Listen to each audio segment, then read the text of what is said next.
The Subcommittee on East Asia and the Pacific and the Subcommittee on South and Central Asia will come to order. This joint hearing will assess the current situation in Burma, including the upcoming sham elections, the dire humanitarian situation facing the Rohingya community, and ways to address the proliferation of scam centers and fentanyl hurting the lives of everyday Americans. I now recognize myself for an opening statement. Welcome to today's joint East Asia and the Pacific and South and Central Asia Subcommittee hearing on the ongoing military and humanitarian crisis in Burma, titled No Exit Strategy, Burma's Endless Crisis and America's Limited Options. This hearing aims to illuminate a prominent source of regional instability and a significant foreign policy opportunity for the United States. Burma is a failed state, rapidly becoming the world center of organized crime, with more than half of its population living in poverty, nearly 3.6 million people internally displaced, and millions more having fled to neighboring countries. Although resistance forces have achieved notable successes over the past year and a half, the junta remains resilient, still controlling about 20% of the country's land, while opposition forces control roughly twice that amount. Since Burma's military coup in 2021, the junta has only worked to further legitimize itself, despite some claims that it is in decline. The Tatmadaw, Burma's military junta, is slated to hold sham elections in December 2025, where the results are predetermined in a bid to disguise authoritarian control as democratic process. These elections are designed to create an illusion of legitimacy while allowing the junta to continue serving as a proxy for China and Russia. Both powers have aided the Tatmadaw's numerous war crimes by propping up the regime with weapons and surveillance technology. The United States has a moral obligation to call out and act against both human rights abuses and autocratic transgression. While cuts to foreign assistance have reduced our ability to assist in disasters and in the conflict writ large, the conflict presents an opportunity for the United States to strengthen its regional interests in regard to supply chain security, economic partnerships, and critical mineral initiatives. This hearing also addresses the direct and immediate consequences of Burma's conflict on the American people. Make no mistake, America's interests in this conflict are not humanitarian alone. Junta-affiliated scamming networks operating within Burma have targeted Americans, stealing billions of dollars a year from American taxpayers. These funds not only benefit transnational criminal networks, but continue to line the pockets of the military junta. Congress must act immediately to protect our citizens' hard-earned savings. Burma's humanitarian catastrophe is its strategic importance in Southeast Asia and the ongoing war's harmful effects on everyday Americans all demand a thorough reevaluation of the United States policy. Indeed, when we consider both the domestic and foreign policy implications of the crisis in Burma, greater American attention to the conflict and its outcome truly puts America first. To address these challenges, the committee has gathered an excellent panel of witnesses who will help us further unpack the many dimensions of Burma's conflict. So I look forward to engaging with them on this critical issue. Thank you. I now recognize Ranking Member Ami Beref to make his 5 minutes opening remarks. Thank you, Chairwoman Kim and Chairman Huizinga and Ranking Member Kamala for hosting a hearing on this important topic. And I want to thank the witnesses for joining us today. We're grateful for your expertise, and I look forward to your testimony. I won't reiterate everything that the chairwoman said, but I agree with everything that you did say in terms of the complexity of this conflict, and the ongoing is, there's no easy solution here. Um, you pointed out the importance of calling out these sham elections that are coming up. These are not legitimate, free and fair elections. These are elections where the junta is trying to legitimize themselves. We have to make sure we call out the elections for what they are. Also, you talked about the scam centers that are preying upon, U.S. citizens, but also are funding the military junta. That is a real challenge as well, and it's something that not just the United States, but it is impacting Southeast Asia and other ASEAN nations. This is an area where we should be working closely together to try to disrupt these organized crime networks and scam centers. The other thing that I'd like to touch on also is what we see in terms of the PRC supporting some of the junta, providing military aid and others. This is an area where we should use the full power of Congress, Democrats and Republicans, to continue to put pressure on the Chinese and others, including bringing in the Indians who also are, seeing the cross-border refugee crisis, to work together to try to find an end. And lastly, from the beginning of the conflict in 2021, we've worked closely with the ASEAN nations, the Southeast Asian nations. I recently met with the Indonesian ambassador, welcoming the new ambassador here.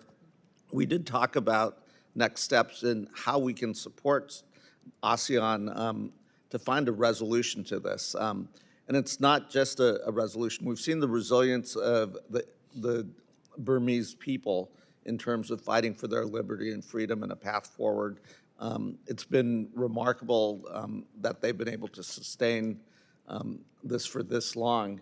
This is an opportunity to try to facilitate real change where we can empower the people of Burma to find their path forward. It will not be easy. It will take partnership with the other Southeast Asian nations. It'll take ASEAN leadership, and then the other partner neighboring nations that have a real stake here, Bangladesh, India, and others. So again, thank you for this timely hearing. I think it is important. This is an incredibly complicated and complex challenge, but this is also an opportunity if we work together with like-valued allies, with the ASEAN nations. Hopefully we can effect a more positive outcome down the road and in the future. So thank you, Chairwoman Kim, and I yield back. Thank you. The chair now recognizes the gentleman from South and Central Asia Subcommittee, gentleman from Michigan, Representative Huizenga, for your opening statement. Well, thanks, Chair Kim, and I'm thrilled to be able to do this this hearing with you and to pull in the folks from South Central Asia Committee, as well as your vital committee. And interestingly enough, yesterday I met with the quite new ambassador from Bangladesh. And my goal with that meeting was to first and foremost say thank you for what Bangladesh is doing in Cox's Bazar. The number is now, he informs me, 1.3 million Rohingya that are there. They have about 35,000 births per year, and still an approximately 100,000 refugees coming across per year. And so there is certainly a strain on whether it's Bangladesh, and as my friend Ami Bera had mentioned, India as well, and others in that region who are helping. Madam Chair, I've mentioned many times before in this committee, our Foreign Affairs Committee, as well as the Financial Services Committee, where I'm vice chair, that the Burma issues are near and dear to my heart, as well as the heart of my constituency, especially those constituents at the Battle Creek Burma Center in Southwest Michigan. That is what prompted me to really take a much more focused look at what is going on. And year after year, I've heard their stories and their desire for an end to the violence perpetuated by the junta, and they want to promote an open and inclusive democratic system and return to a safe and stable and secure Burma. And I know that's the goal of a few of our guests that are here in the audience with us today. And without objection, Madam Chair, I'd like to submit for the record a letter addressed to this committee from more than 90 civil society organizations regarding the situation in Burma. They write in their letter, it went to both the House Foreign Affairs Committee as well as the Senate Foreign Relations Committee, quote, "Burma's military has always been and remains today the single greatest source of instability and economic destruction in the country," close quote.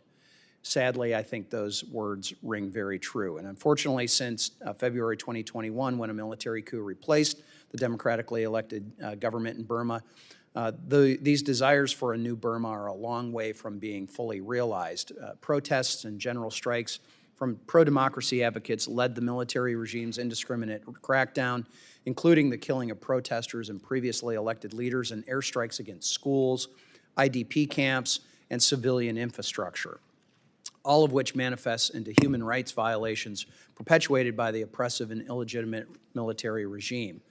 The civil war between the military junta and the ethnic resistance organizations rages on, wreaking havoc across the country.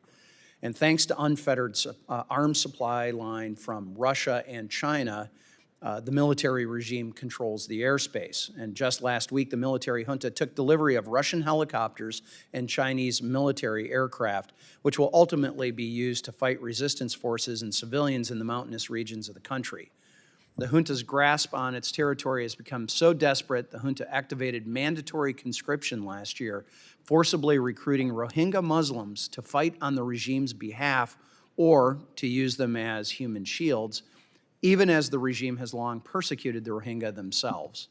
In the junta's latest ploy to build legitimacy around their illegitimate regime, a first-of-its-kind election has been called for December 28 of this year, 2025. As co-chair of the Congressional Burma Caucus, I have significant concerns about the lack of electoral rules and structures in this deeply flawed process. Additionally, the enactment of a recent July 2025 election protection law targets anyone who speaks out or protests against the election and threatens years of imprisonment or even death for those that are convicted. This move only further chills the democratic process in Burma. To say that these elections are shaping up to be free or fair is delusional. Moving forward, the United States' strong voice and stalwart leadership could have a lasting impact on the region. I've frankly been encouraged by the Trump administration's interest in the region, including multiple rounds of sanctions designated from Treasury targeting Burmese armed groups with links to scam compounds and a Burmese arms procurement network linked to North Korea. Additionally, since October, this administration has pledged over $130 million for the Rohingya refugee crisis and pushed 11 countries to increase their aid response to the Rohingya by more than 10%. In terms of assistance, the United States has provided more than a third of all aid to the Rohingya Humanitarian Crisis Joint Response Plan in 2025, more than double that of any nation. I see my time is running out. But I just want to add again, I'm encouraged to see the July 2025 Quad Summit joint statement on bringing much-needed international attention to the Burma crisis. More can and should be done by this administration and our global partners to stop the bleeding in Burma. So I look forward to our conversation today, and with that, I yield back. Thank you. I now recognize the ranking member of South and Central Asia Subcommittee, my dear friend from California, Representative Sidney Kamlegal-Dove. Well, thank you, Madam and Mr. Chair, for bringing us together for this joint bipartisan hearing so we can speak with one voice on this important topic. The conflict in Burma reverberates far beyond its borders, and I want to focus especially on the instability it creates in South Asia. The largest refugee encampment in the world is in Bangladesh, home to a forgotten crisis, the 1.5 million Rohingya refugees who fled ethnic cleansing at the hands of the Burmese military junta in what the United States determined to be a genocide in 22. For the Rohingya, Rakhine State in Burma is their motherland and their home. But for decades, they have been treated as outsiders in their own land, targeted by the military, maligned by other Burmese ethnic minorities, and stripped of their citizenship. The Rohingya are now the world's largest stateless population, a status passed down from one generation to the next. Years after renewed ethnic cleansing and the outbreak of civil war, the Rohingya in Burma are still the large target of brutal genocidal violence. The Arakan Army, an ethnic armed organization that resumed fighting the military junta in late 23, has massacred the Rohingya in territory under its control. This has forced an additional 150,000 Rohingya to seek safety in Bangladesh in the past 18 months alone. In Cox's Bazar, however, the Rohingya confront another harrowing set of challenges.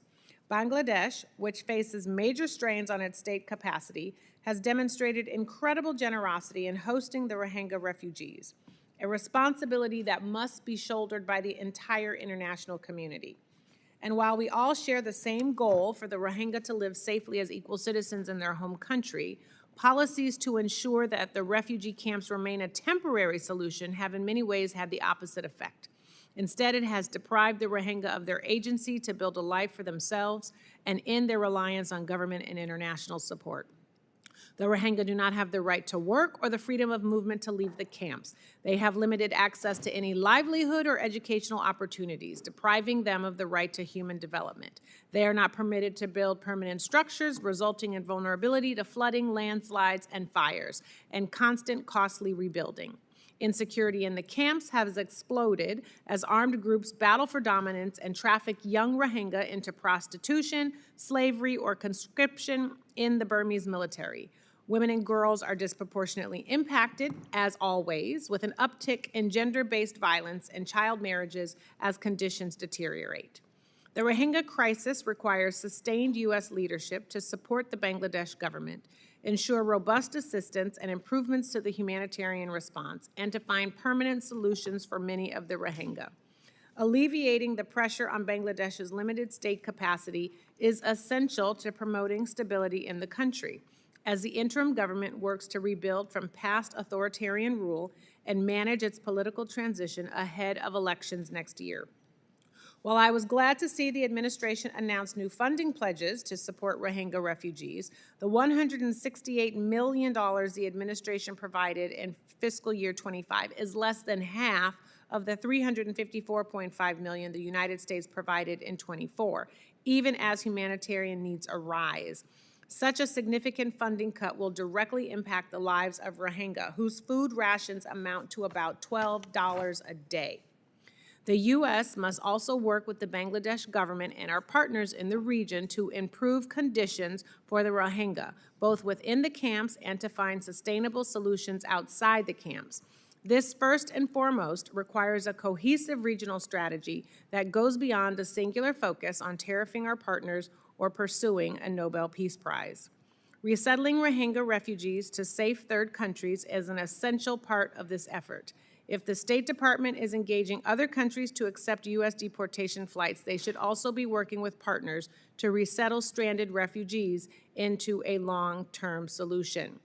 With newly confirmed leadership in the South and Central Asia Bureau, I hope to see sustained diplomatic engagement and resource prioritization for the Rohingya refugee crisis. And I am ready to work with the administration on a bipartisan basis to push for sustained solutions for the Rohingya, especially as Bangladesh elects a new government early next year. I look forward to today's robust discussion and how we can work together to address the Rohingya crisis and the conflict in Burma that is driving it. Thank you, and I yield back. Thank you. And I would like to note that other members of the committee are reminded that opening statements may be submitted for the record. And we are pleased to have a distinguished panel of witnesses before us today on this very important topic. The Honorable Kelley Currie, non-resident senior fellow at the Atlantic Council's Indo-Pacific Security Initiative. Thanks for being with us. Steve Ross is a senior fellow from the Stimson Center. Thank you for being with us. Lucky Karim, the executive director of Refugee Women for Peace and Justice. Appreciate you joining us today. This committee recognizes the importance of the issues before us, and we are grateful to have you here to speak with us today. Your full statements will be made part of the record, and I'll ask each of you to keep your spoken remarks to 5 minutes in order to allow time for member questions. I now recognize Ambassador Currie for your opening statement.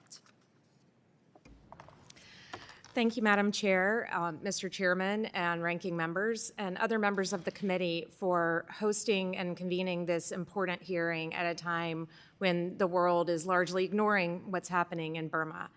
I've worked on Burma for 3 decades. This is both the most depressing and most hopeful I've been about Burma, and I think you can read my full statement to understand a little bit of why. I must first clarify that my remarks solely represent my personal views and not any of the many organizations with which I'm affiliated, and I do refer you to my full statement for my entire remarks. I'm going to focus on a few recommendations. I think that one of the things that is really key to understanding what is going on in Burma right now is that you have these trends that all of the committee leadership spoke about in terms of the scam centers. They did not mention rare earth mining, but that is another big issue for Burma. There are just a number of intersecting conflict economies that are fueling this war. And the main beneficiary of these conflict economies and the war itself is not even the Burmese junta at this point. It is the People's Republic of China. I think that it is important to understand that China wants to see Burma weak, divided, and dependent. That is their objective. That is what they are trying to accomplish through their proxies, whether it's the United Wa State Army or their occasional intervention to support and backstop the military regime, the continuous flow of weapons that they provide the military regime. They want to see the junta successfully pull off these elections and bring a level of stability that allows them to continue to do business and pull resources out of Burma without the costs that they're having to deal with right now, the annoying problems of the conflict that Beijing has to bear. At the same time, when it comes to the scam centers and the rare earth mining, Beijing is rapacious in the way that they deal with these things. The scam centers could not exist without the support that the regime in Beijing provides to them. These scam centers are largely the guts, the backbone behind them, and this is a $35 billion a year global industry. I want to be clear about that, and growing quickly. They are using technology in a way that is astounding. AI, they were just rated and had hundreds of Starlink units powering their internet. They are at the center of a web of some of the worst human trafficking I've ever seen in 30 years working on human rights, and most abusive human trafficking system. And they are deeply connected, and this is one thing I think we don't really understand very well or talk about. These scam centers started out as a way to launder money, including drug money from the Mexican cartels. They've become a line of business on their own, but at heart, they're really a massive money laundering organization that benefits the very cartels that are killing Americans with fentanyl. And there's an increasing link between the cartels and the fentanyl production in the Western Hemisphere and the drug production and these transnational Chinese criminal organizations that are underlying this entire web of global illicit activities. And Burma is at the center of it. And it is a strange place to be at the center of a global network of criminality, but because of the disaggregated sovereignty in parts of Burma and the lawlessness, it has become the perfect breeding ground for these activities. So this is a national security threat to the United States, as the leadership mentioned. We do have tools we can use, whether it's with our ally Thailand or our adversary Beijing, to ratchet down pressure on these activities. We need to stop removing sanctions on Burma's arms dealers. We need to make clear that we will not recognize their illicit and illegal election. But at the end of the day, much of the source of the problem for what we're dealing with in Burma derives from across the border in the People's Republic of China. And we need to understand that as we start to think about the solutions that this committee and the administration put forward. Thank you, and I look forward to your questions. Thank you very much. That's very, very powerful statement, and we've taken a lot of notes, and I really look forward to engaging you in questions afterwards. Thank you. I now recognize Ms. Karim for your opening statement. Thank you, Madam and Mr. Chairman. My name is Lucky Karim. I'm a member of the Rohingya community from Burma. I'd like to start by thanking members of the committee for holding this hearing and for passing the Burma Genocide and Accountability Protection Act, or Burma GAP Act, out of committee. I was forced to flee my home at the age of 14 in August 2017 when the Burmese military waged a genocidal attack against the Rohingya people in Rakhine State. As a child, I lived in the world's largest refugee settlement in Cox's Bazar, Bangladesh for 6 years. The Burmese military regime has been persecuting the Rohingya in Myanmar for decades. Since the military coup in Myanmar in February 2021, the political, economic, and humanitarian crisis in the country has only grown more dire for the Rohingya as well as other ethnic minorities in Burma. The remaining members of the Rohingya community in Rakhine State are dying from hunger. Internally displaced people have zero access to humanitarian aid. And the genocidal violence continues even to this day. As a result, tens of thousands of people have been forced to flee their homes since 2023, bringing the total population of people languishing in the Cox's Bazar camps to more than 1.3 million. I only have 5 minutes for this testimony, but I could spend the entire day listing the abuses suffered by the other ethnic and religious groups in Burma. Not only Rohingya Muslim, but also Shang, Karen, Kachin, Moin, Karenni, Rakhine, Shin, Christian, Buddhist, and Hindu all across our diverse nation have endured years of persecution, war crimes, and indiscriminate violence by the Burmese military. All minorities have suffered and all need to be part of the democratization process. Despite the reality on the ground, Burma's military regime is planning a sham election next month. This election will never be free or fair. It is only the way for the military regime to seek international legitimacy. Our risky journeys out of Myanmar in pursuit of a better life did not start when the genocidal attacks against us began in 2017. People have been fleeing in persecution since at least the 1970s, forced to be refugees in neighboring countries like Bangladesh or elsewhere. I traveled back to Bangladesh refugee camps 2 times this year. When I was there in February, the World Food Program was preparing to announce cuts to food ration for refugees to go down from $12 to just $6 per month for each individual. This is a cut that would have had devastating consequences. Thankfully, the United States has stepped up to continue funding, but that funding will only last a few more months. Meanwhile, the closing of USAID and broader aid cuts have forced health clinics, learning centers, and other programs to close. People in Cox's Bazar camps are fully dependent on the food ration that they receive once a month because the majority of them have zero earnings. There are no livelihood opportunities for families in the camps. The government of Bangladesh, long a generous host to Rohingya refugees, has done much for my community. But expanding access to livelihood and education would do perhaps more than any other policy to ensure a safe and sustainable future for the Rohingya community. In our homeland, most urgently, too many of our people continue to die due to violence and hunger. The international community and the US government must act now to pressure the Myanmar military to stop its attacks and to allow aid into Rakhine and other areas across the country, facing high levels of food insecurity as we consider the future for my community. Repatriation to our ancestral homeland is the ultimate solution. It has been said before by myself and many other Rohingya, but bears repeating, we the Rohingya community want to go back to our homeland in Rakhine State when it is safe to do so.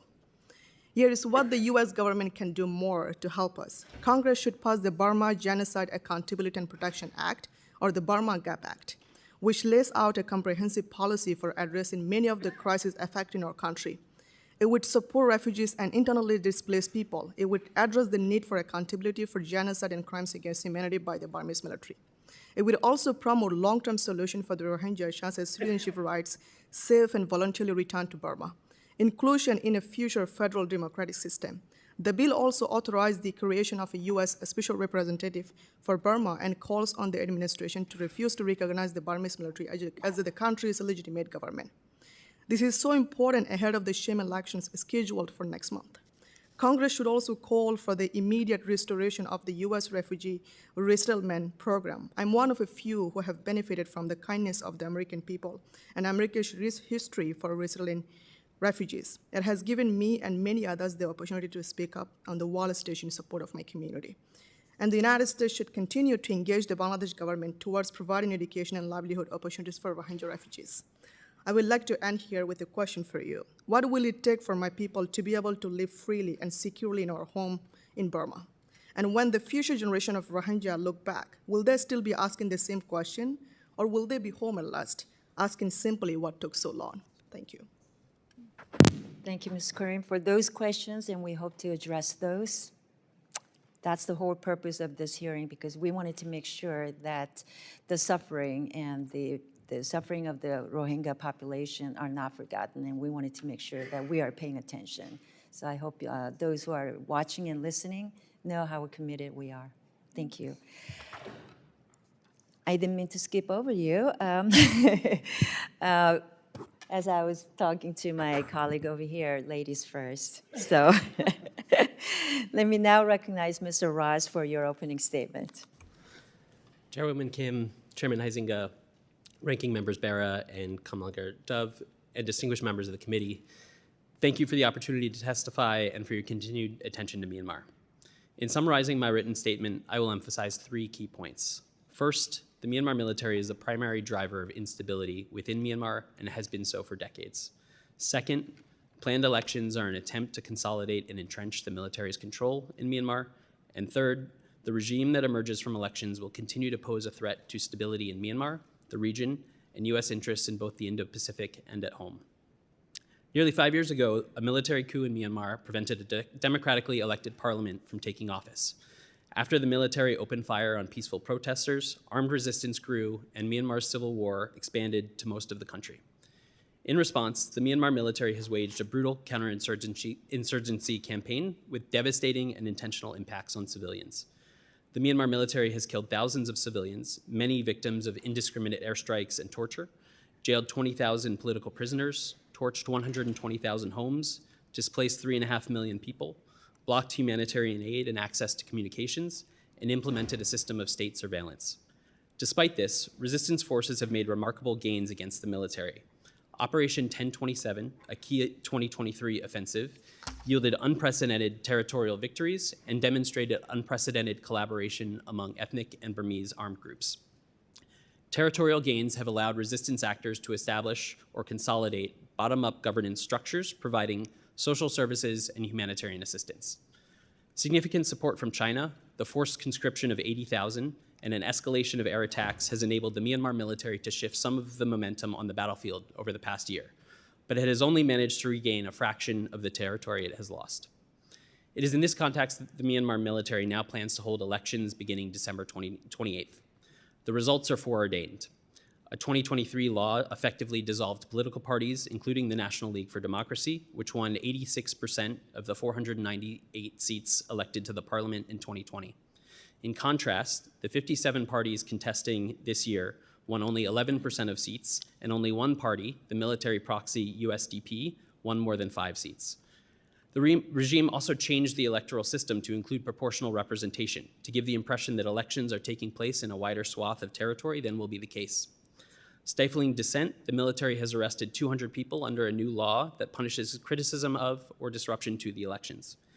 These so-called elections will not be free, fair, or inclusive. They do not represent the will of the Myanmar people, and they do not present a path either towards democracy or a peaceful and sustainable solution to Myanmar's conflict. Rather, they are intended to garner international recognition for the regime in the hopes that this will translate into political, financial, and military support that enables it to consolidate control. If it succeeds, the Myanmar military will continue to pose a threat to regional instability and U.S. interests in the Indo-Pacific and at home. China wields unparalleled and growing sway in Myanmar, throwing its weight around to advance its geostrategic interests through major infrastructure projects, trade routes, and access to Myanmar's rare earths. China also seeks to maintain leverage over all stakeholders in Myanmar and ensure Myanmar remains within its sphere of influence and the West stays out. Though it may be tempting to engage the Myanmar military to contain China, doing so would undermine U.S. interests. Scam centers have proliferated since the coup, with Chinese crime syndicates, the Myanmar military, and military-aligned militias all profiting from the $10 billion Americans lost to scams last year. A recent crackdown on KK Park is purely performative. Scam leaders were allowed to escape, evidence was destroyed, and dozens of scam centers with over 100,000 people, many trafficking victims, continue to operate with impunity. Myanmar is also the world's largest producer of opium, and the production of methamphetamines and synthetic drugs has surged since the coup. Moreover, Myanmar is the world's 6th leading source of refugees and with a collapse in immunizations and treatment for infectious disease, risks becoming a hotspot for global health crises. Given that the threat that the Myanmar military poses to the US interests, Congress and the US administration should reject the military planned elections and the regime that emerges, while encouraging partners and allies in the region to do the same. Engage and support the spectrum of democratic and resistance actors who offer a better prospect for securing a peaceful Myanmar that advances US interests. Provide continued life-saving humanitarian support to populations in Myanmar and refugees in neighboring countries while ensuring aid is not channeled through the military. Seek to counterbalance Chinese influence while managing expectations for the US role. And building upon recent efforts, address transnational crime through additional targeted sanctions, enhanced enforcement and coordination, and improved investigative capacity. Thank you, and I look forward to your questions. Thank you very much for all of your wonderful testimonies. I now recognize myself for 5 minutes of questioning. So we've all heard from you, and you know there is going to be a election that's taking place soon, next month. But under the current situation, political prisoners are still detained, and opposition parties are excluded, and the military controls the elections. So we know the election will be predetermined, as we mentioned. So under these conditions, can any legitimate electoral outcome occur? And how should United States respond to that? And do we categorically just reject those elections, or is there any value in limited engagement? I'd like to ask Ambassador Currie and Mr. Ross to respond. Thank you for the question, Madam Chairwoman. I think that we must refuse to recognize the elections. They will be categorically, I mean, there's no way they could represent a genuine expression of the will of the Burmese people, for all the reasons that have been laid out already. I think that the other important thing to do is to recognize the decisive enabler role that China, again, is playing with the elections. They are not only publicly backing the elections and the regime in this role, but they are putting pressure on other ASEAN countries to have ASEAN recognize and participate in these elections. So far, ASEAN has resisted that pressure. It is important regionally that we backstop ASEAN and make sure that they understand that we will not recognize the elections and encourage them also not to agree to recognize those elections. I think also that we need to be very clear about, typically we have legislation in place that is global that allows us to put sanctions on individuals who are involved in tearing down democratic institutions, and we can use those authorities. I would encourage that we do that. I think we also need to make it very clear by getting rid of regime-appointed diplomats who are in the United States, especially those who are involved in terrorizing Myanmar citizens who are here in the United States. And that includes the military attachés at the embassy here and at their permanent mission in New York who are involved in transnational oppression. Those individuals are likely to be used to force people and coerce them to participate in this election. And we want to make sure that they are not doing that on U.S. soil. Thank you. Thank you. Mr. Ross. Thank you. I agree with Ambassador Currie and would add that I don't think that the elections can be viewed as legitimate and that they should be rejected by the U.S. What the military is hoping out of these elections is that there will be a slippery slope of recognition and support from within the region that flows to beyond it, and that will translate into the political, financial, and military support that will enable it to consolidate control in Myanmar. And as I've stated in my opening statement and in my written statement, I think that is counter to U.S. interests.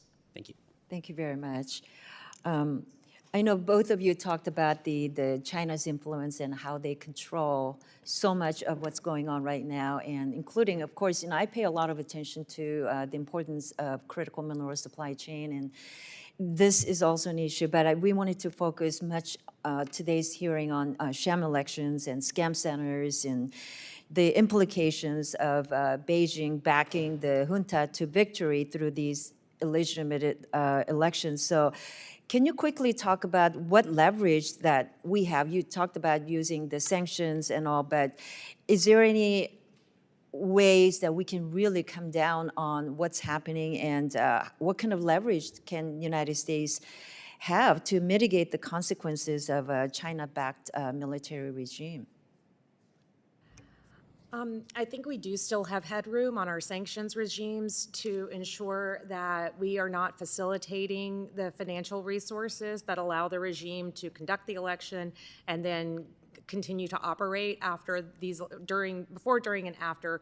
We have been very effective in terms of cutting off arms access and financial pathways for the regime, but there is still more that we can do there. And again, the purpose of sanctions is to keep these illicit transactions out of the U.S.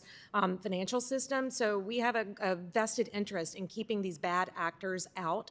So I think we do need to think more creatively and aggressively, and we need to stop taking sanctions off of people like the arms dealer that we just removed sanctions for no apparent reason on one of the regime's biggest arms dealers. So we need to stop doing things like that, and we need to support the opposition, find more creative ways to assist the democratic opposition through the kinds of means that Chairman Huizinga has put forward in the Burma Brave Act and in the Burma Act that has already passed Congress and been signed by the president and has a lot of tools available. Sorry for going over time. Thank you very much. I'm sorry. My time's up, so I'm going to recognize Ranking Member Sidney Kamnagle-Dove for questions. Thank you very much, Madam Chair. Ms. Karim, I wanted to expand on something that you'd mentioned in your opening testimony about the restrictions placed on the Rohingyas' ability to leave the camps or earn a living. Can you speak to the impact that funding cuts to the humanitarian response have on the refugees' quality of life? Thank you. I think we've seen two types of aid cards in the past. One time it went down from $12 to $10. The other time it went down from $12 to $8 for ration food from World Food Program that the refugee receive every month. And we've seen hundreds of women and children have taken risks on a tiny boat traveling to neighboring countries. They intended to arrive in Malaysia, but they end up in Indonesia, Thailand, and even Myanmar border and be jailed for 5 years in a passport case or so. We've seen those results happen when the aid cards two times happened in the past. And then, as I mentioned in my opening statement, but also in the written statement, it was the announcement. And the announcement we're preparing already in February. And if that happened, then we would assume that people might even return back to Burma and be killed, because that's the only option refugees would then have. Because we've seen refugees, when they arrive in those neighboring countries, they're not being welcomed or recognized as refugee and are not being allowed to work, and they are being called the illegal immigrant in those countries and even being detained for years and years. So those are the recent impacts of the aid cards we've seen, but there are many. The programs for women and children in the camps, for GBV, for example, protections and other programs have completely been closed in the camps, including the learning centers for children that used to be run by UNICEF and other agencies in the camps have completely been closed. So thank you for that. Also, I know that this year the Trump administration terminated U.S. support for the Asian University for Women in Bangladesh, which allows disadvantaged women to get higher education via U.S.-funded scholarships. So could you speak to, and maybe you too, Ambassador Currie, speak to the impact of that program for Rohingya girls and the need for education for children in the camps? Yeah. I was one of the first Rohingya girl to begin with and to go to the university back in 2019. And we now have, I think, 100 or so students already at the campus.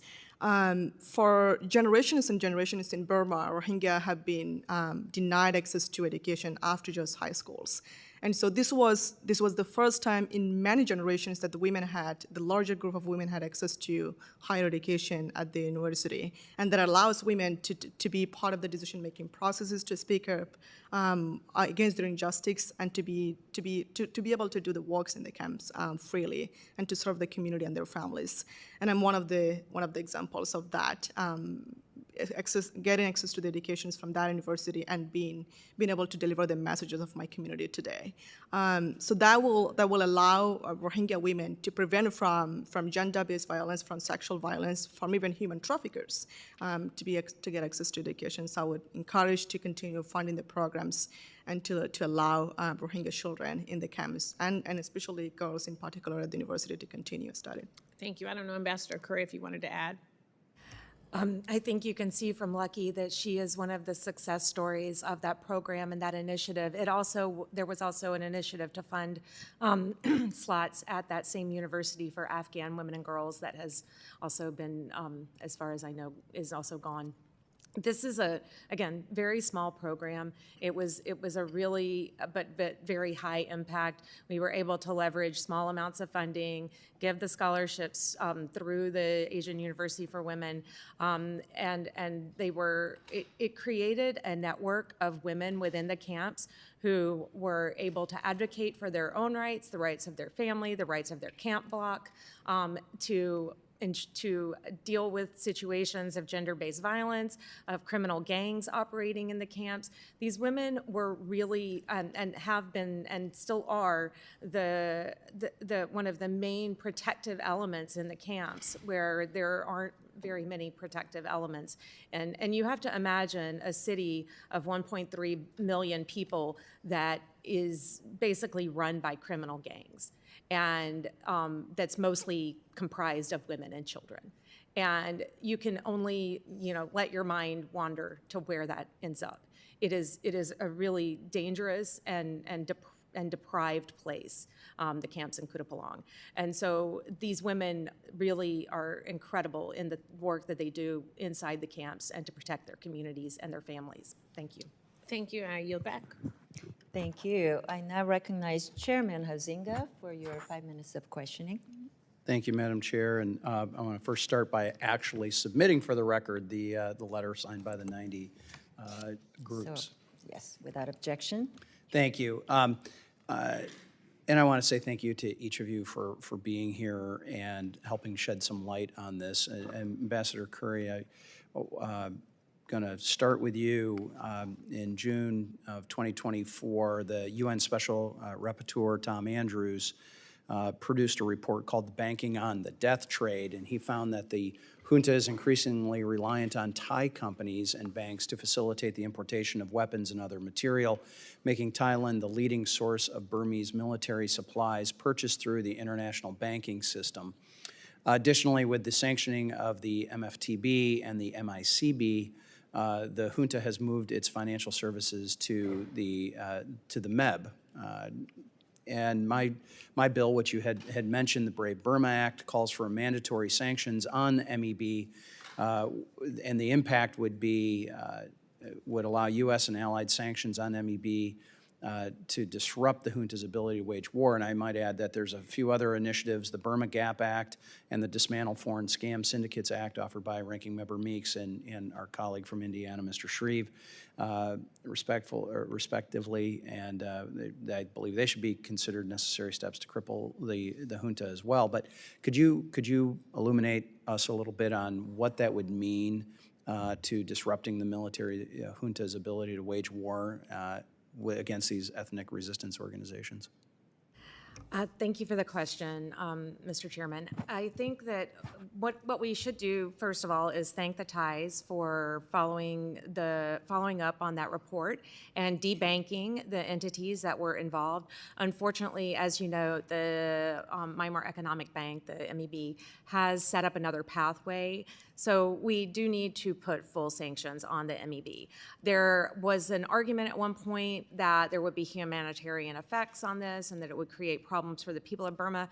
But I think it's important to understand that most people in Burma do not use the formal banking system. They do everything they can to avoid any engagement with the formal economy, with the government, because it is so predatory, and they know that the government treats the MEB, or the junta, I shouldn't call it the government, the junta treats the MEB as a piggy bank to fund the war effort. So they are very well aware of this, and so they avoid those official systems. And the it's believed that the effect will be minimal. But we do need to, we do know that MEB is sanctioning, is still moving forward, and sanctioning MEB would interrupt some of the flows from Russia and China that allow them to purchase weapons, because Russia and China want to be paid in dollars. They do not want jot.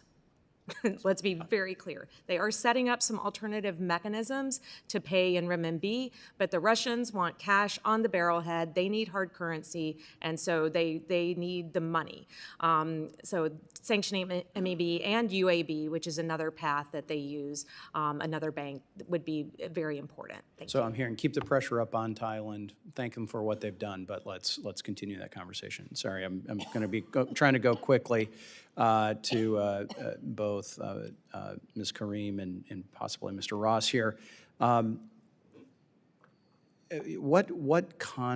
Until this really resolves, I'm curious what influence does the U.S. have with host countries like Bangladesh to prevent harmful repatriation of the refugees to the Rakhine state? So, and Karim, if you would like. Thank you. As I clearly mentioned in the written statement, I think it is just not safe for us for refugees in Cox's Bazar to return back to Myanmar. There has to be much more to get done to create a condition that would allow Rohingya to return back to Myanmar. And the U.S. could definitely support creating some international monitoring inside the country to make sure the conditions and situations are getting improved.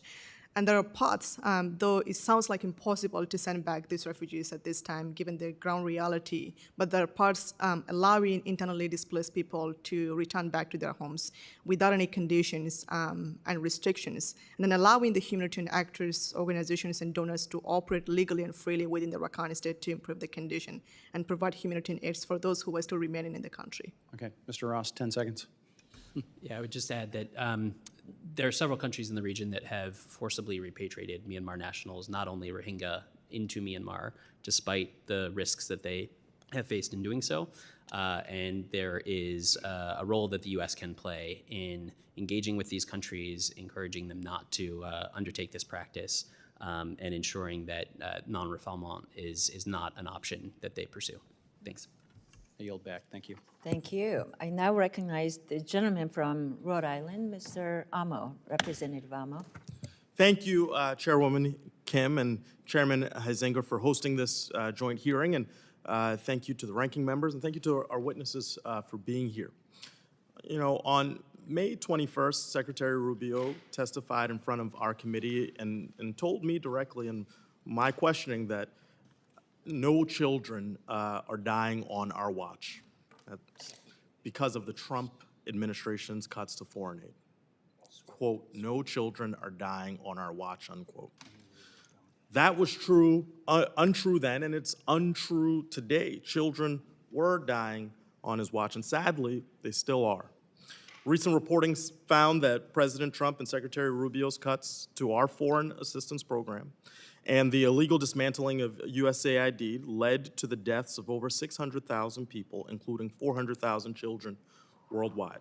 To put that in perspective, Chair Kim, that is more than the entire population of Anaheim, 346,000, and Orange, 139,000 in your district, or more than twice the population of Grand Rapids, 200,000, or Kalamazoo, 73,000 in Michigan, Chair Huizenga. More than 500,000 people are dead because of this administration's callousness. And few countries have been hit as hard as Burma. Look, civilians are dying at the hands of Burmese military junta, but also from malnutrition and lack of medical care.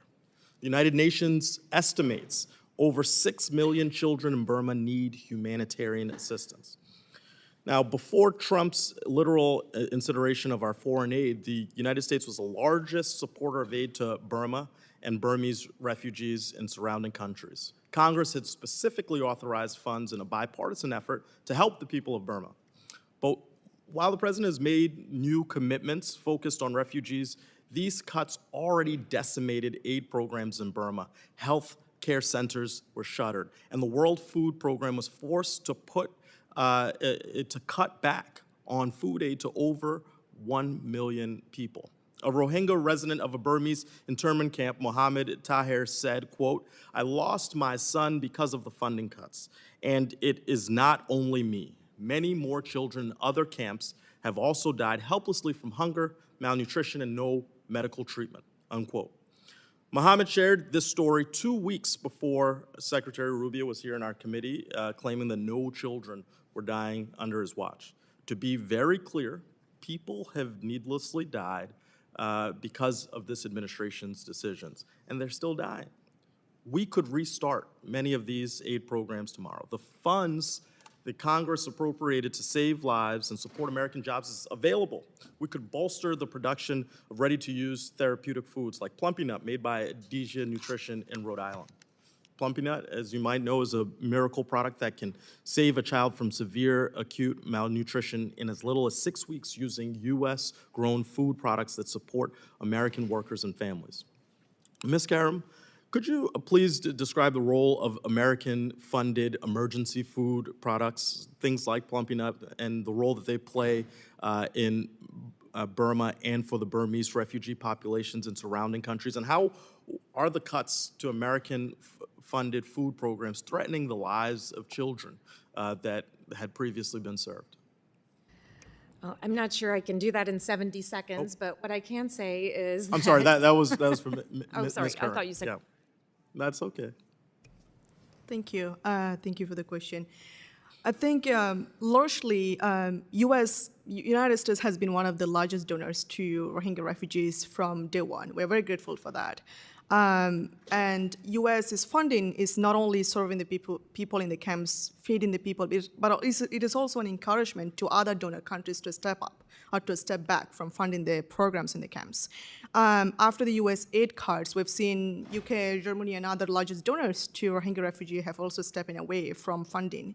And we're grateful for the recent $60 million funds for life-saving assistance programs in the camps by the United States in September. The U.S. aid cuts largely and more directly and personally have impacted the community members in the camps, and especially for children, including nutrition and learning centers, as I said, and the other programs that used to provide protections and other programs in the camp that have completely been eliminated after the U.S. aid cuts. And that puts children as a group as a whole at huge risks, including being trafficked and kidnapped in many countries, even within the camps, and even being forcibly recruited by the armed actors in the camps to be sent back to Myanmar for a fight against the military. And we've seen hundreds of people were also sent back to Myanmar by the armed actors because they have nothing to do in the camps, simply.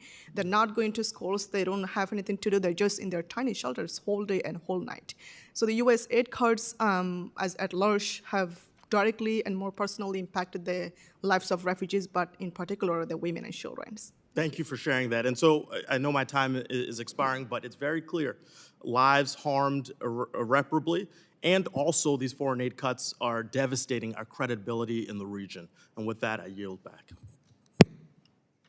Thank you. I now recognize the gentleman from Pennsylvania, Representative Perry, for your questions. Thank you, Madam Chair, and thanks to our witnesses for being here. It distresses me that we start out the conversation by blaming the United States of American taxpayers and citizens for the problems in Burma. And I remind my colleagues on the other side of the aisle that this has been going on for a long time. They might not have been here, but I have been here.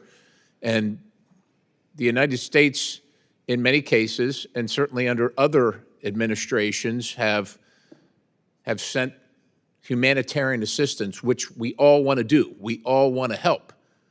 But I sat in this very room and complained that while we all were complaining about the plight of the Rohingya, by the time we got to doing something real about it, there weren't going to be any Rohingya left. So it distresses me that that's where we're going to start the conversation. So let's move on to something where we can actually try and find some tangible results, some success here. I guess I'm going to turn to Mr. Ross and Ms. Currie about what we can do as the United States of America that doesn't encumber our taxpayers anymore, because we're $38 trillion in debt, right? But what can we do that's actually going to have a tangible result impacting negatively the junta in Burma, right? What about the STAR, the Stolen Asset Recovery System? What about access to SWIFT? What are things that we can do to hobble them and empower the people of Burma and the Rohingya?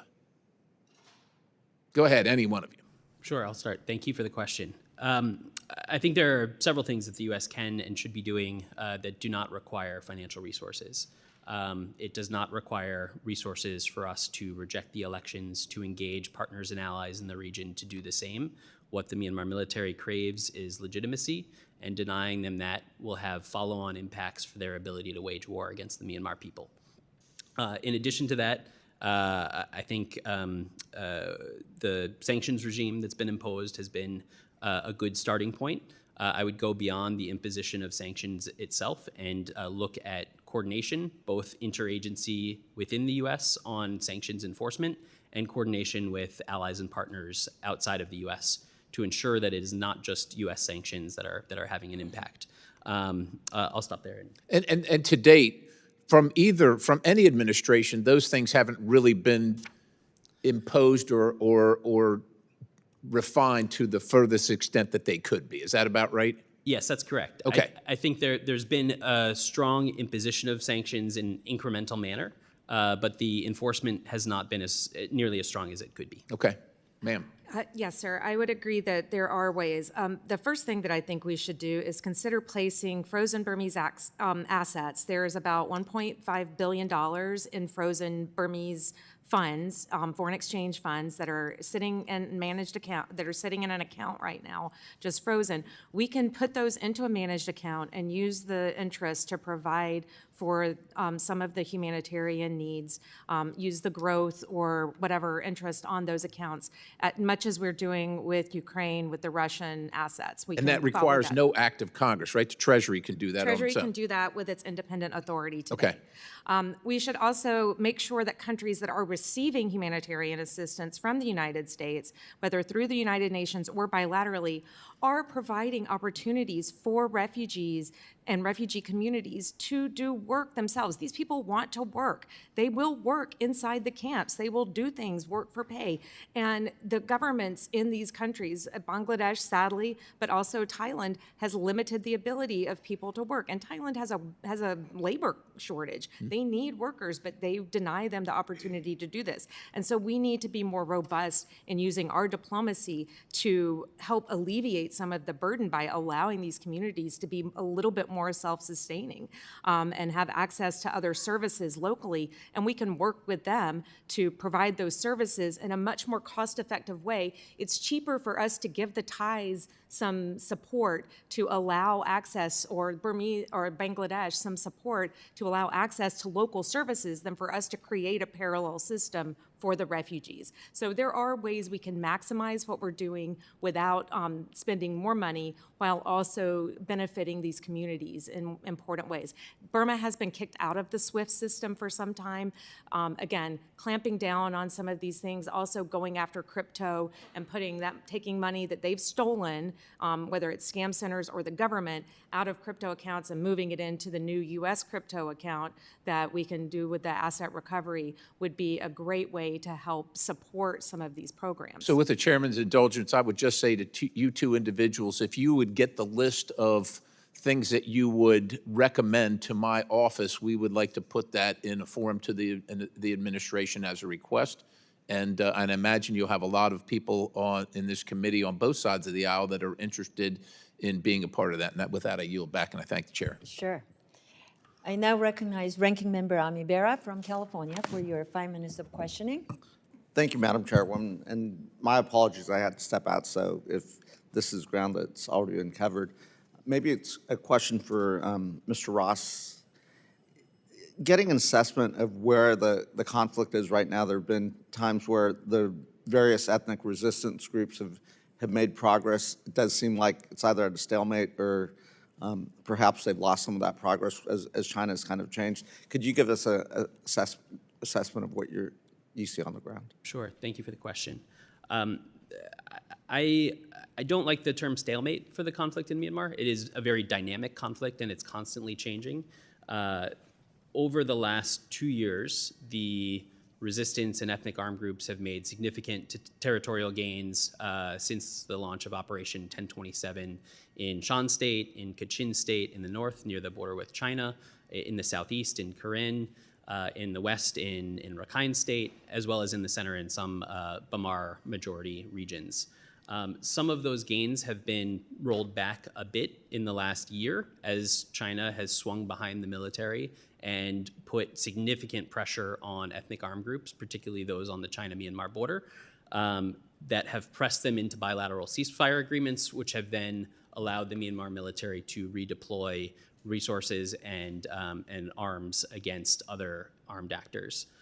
So that has shifted the momentum somewhat over the last year, but the military has only been able to retake small parts of the land that it has lost, and there are significant parts of the country that it does not control, and that will be reflected in where elections can and cannot be held when they start next month. And can I get your assessment on cooperation amongst the various ethnic resistance groups? Are they working well together? Are they fighting with each other? Yeah, it varies around the country. I would say that Operation 1027 again was a sort of critical moment because it demonstrated a really unprecedented degree of collaboration between ethnic armed groups and Burmese resistance actors. Prior to that, some of the most important ethnic armed groups had not sat on the sidelines, but had limited their engagement to training and support.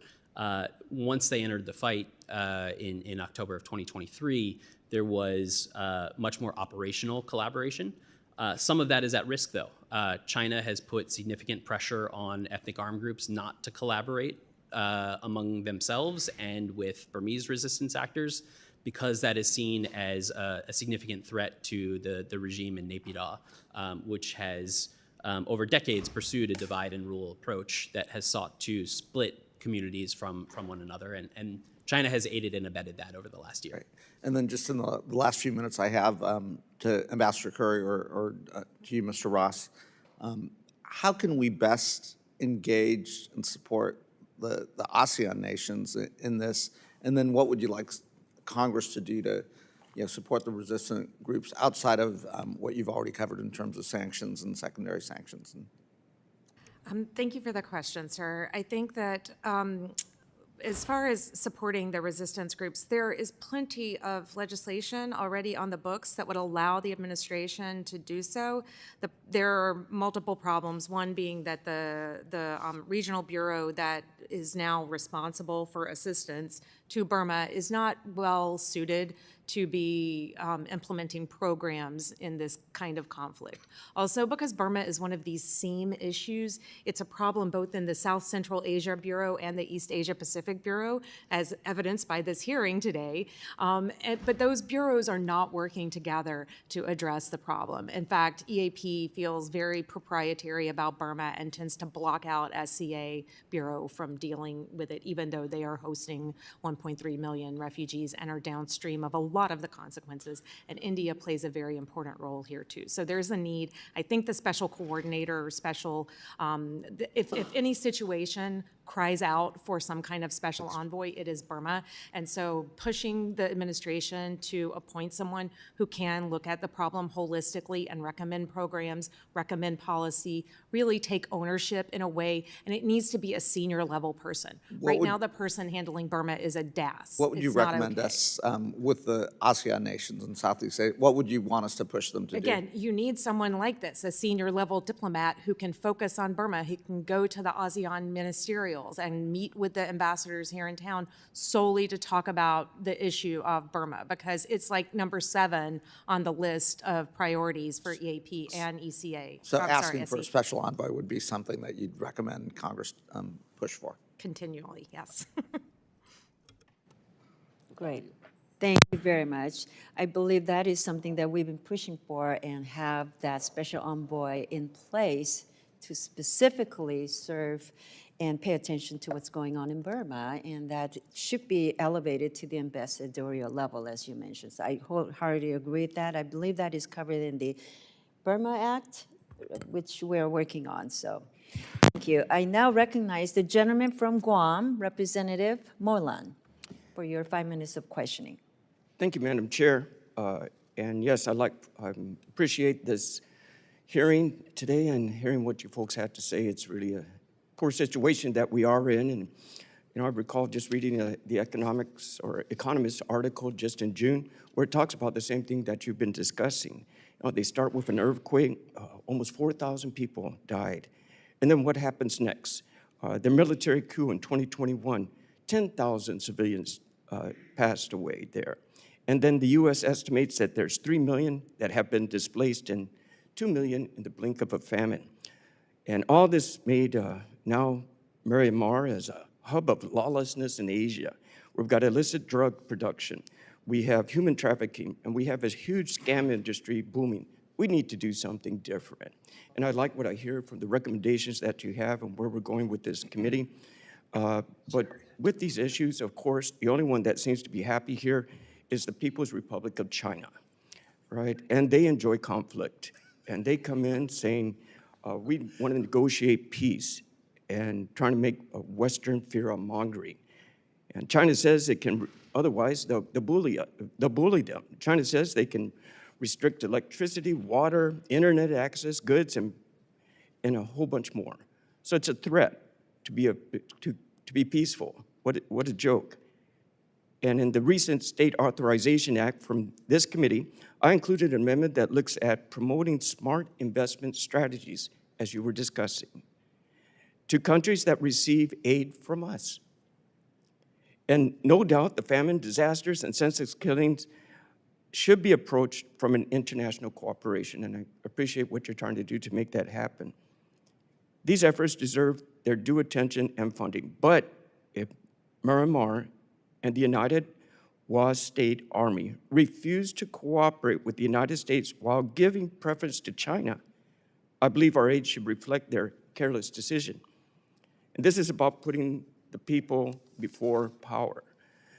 So, Ambassador Currie, thank you for your long career and doing what you do and still wanting to continue. And your expertise in this is very helpful for us to understand. So your role in the Burma Transition Initiative, what do you see Myanmar going from its current situation, and what meaningful options, and I have heard some that you'd like to expand upon, will give us some stability from this chaos? Thank you, sir, for that question. Look, Burma is I started out as a congressional staffer 30 years ago working on Burma, as I was telling Chairwoman Kim. And so many things that I dealt with 30 years ago are still problems today, and the United Wa State Army is one of them. They've only grown more powerful, wealthier, and more influential. We have sanctioned them for decades, and because we refuse to address the root cause of the problem, which is, again, in Kunming and Beijing and the People's Republic of China, the decisive enablers of this conflict, just as they are in the conflict in Ukraine, they will continue to be able to be a scourge on the people of Burma and the region as one of the world's largest drug producers. They are to Asia what the cartels in Mexico are to the Western Hemisphere. I need to make people understand that. It is really a huge problem. Singapore continues to host their leadership and allow them to buy property there. Thailand continues to give them citizenship. The People's Republic of China especially continues to host their businesses and their wealth. We need to put secondary sanctions in place that really try to squeeze them and really empower the Drug Enforcement Agency and the Treasury Department to go after their assets. They have billions of dollars in assets. They can be targeted more effectively. As far as some of the other things that I think we can do, peace will only come to Burma when the people of that country are allowed to drive their own future without the interference of their big neighbor, China, and without the military creating the enabling environment for conflict that they have created since independence in that country for the past 80 years. So it is imperative that the military be driven out of power. That there is no other way. And the people are doing it themselves. This is a DIY revolution. They get no support from anybody, but they're fighting and they're winning without any help from us or anybody else. And so we should stop helping their adversaries at a minimum. Like, let's just stop helping their adversaries. And they can do this, and then let them have the political space to solve their own problems. Thank you so much. I ran out of time. I appreciate the comments. Madam Chair, I yield back. Thank you. I now recognize the gentlelady from Washington, Representative Jayapal, for your 5 minutes of questioning.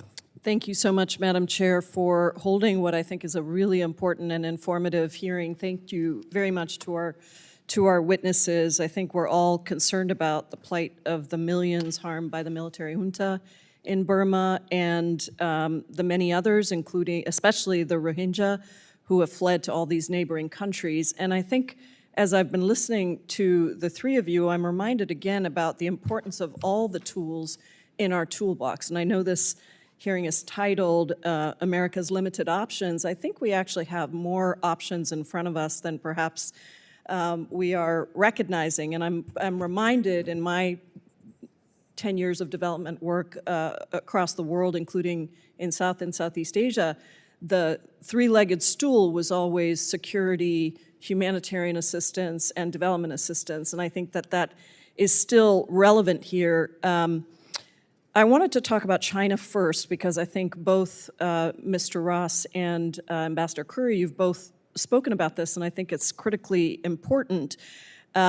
Given China's demonstrated interest in keeping the military junta in power, can you just briefly discuss why that is actually a reason for clear and consistent U.S. engagement in Burma? Because I think there's a constant discussion in the United States about whether something is in the American interest, and to me, you both have laid out a very clear case for why it is in our interest to engage on this issue. So maybe if you can briefly speak to this. I know, Mr. Ross, you recently authored an article about this topic as well.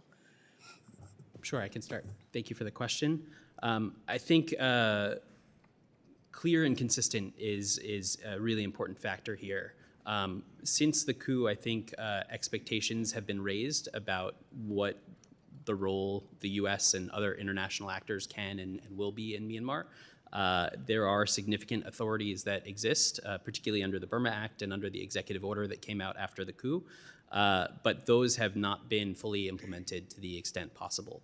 And that both created expectations among the population in Myanmar about what role the U.S. would play and provided a pretext for China to become more involved and more fully back the Myanmar military. I think being clear and consistent is an important through line for U.S. policy on Myanmar. I would add just a degree of nuance on China, which is that the relationship between the Myanmar military and China is a somewhat uncomfortable one. China does not like Min Aung Hlaing, and they are hoping that these elections create an alternate source of power that they can back instead of him. I don't necessarily think that things will play out in that way. I think Min Aung Hlaing wants to hold on to both the commander-in-chief role and the presidency. And if that plays out in that way, it's possible that the pendulum of Chinese support for the military regime will shift back in a different direction. But more broadly, I think that engaging clearly, consistently, finding ways to support the various democratic and resistance actors that have the support of the people in Myanmar and are building up grassroots governance structures that will be a model for going forward is a way to go for U.S. policy. Anything you want to quickly add, Ambassador? Yes, ma'am. I would agree with what Steve says. I do think that the people themselves, again, like I said, this is DIY revolution. They are doing it on the ground too. It's not just the armed struggle. It's also the governance structures they're building up. It's also the interethnic dialogues that are happening. They are painful, sometimes very ugly, sometimes very foolish, but they are happening in a way that has never happened before in the history of this country. And this is extremely healthy and important. It's costing us nothing for these things to happen, but we can support them in some important ways. We did cut off some critical support that I think should come back. I think we also need to think about Thailand with a long border with Burma and our relationship with Thailand. They are our oldest security ally in the Ambassador, region. I'm so sorry. I want to get in a question for Ms. absolutely. Karim before my time runs out. So I want to quickly, I'm the top Democrat, the ranking member on the Immigration Subcommittee, and refugee resettlement has long been a bipartisan issue and a tool in our foreign assistance toolbox. And I know that you were resettled in the United States, but due to this current administration's very restrictive immigration policies, it would be almost impossible for you to resettle. Can you talk about your experience resettling and also why it's so important for us to keep that refugee resettlement program strong? Sorry, I see there's not even a second. So Hopefully the chairwoman will just indulge your answer. Yes. Yeah, thank you for the question. I think, as you can see, I'm one of the many examples, and I also want to acknowledge this.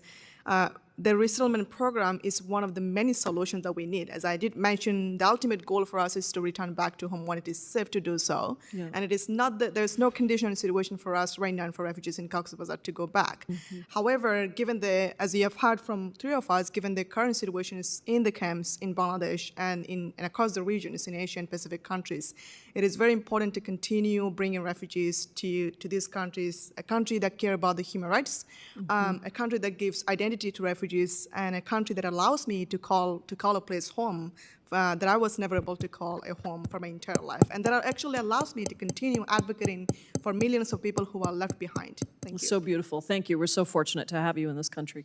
Appreciate your indulgence. Of course. Thank you very much. I now recognize the gentleman from Indiana, Representative Sharif, for your questioning. Thank you, and I thank our subcommittee chairs and ranking members for convening this hearing. This is a subject that matters to all of us in representative government because we have victims of this fast-growing crime in all of our districts. But this is of particular importance to some of us that have large communities of Burmese citizens in our home states and districts. I represent a district in Indiana. Indiana is the home to 42,000 Burmese. We've got about a quarter of the population in the U.S. in our state. And of course, I have victims across my district as well. And this is a crime wave with victims on both ends. Well, we recognize that. We've got victims of scams, and then we have human trafficking victims on the other end of this very sad proposition. And as you noted, this is at its core rooted in money laundering.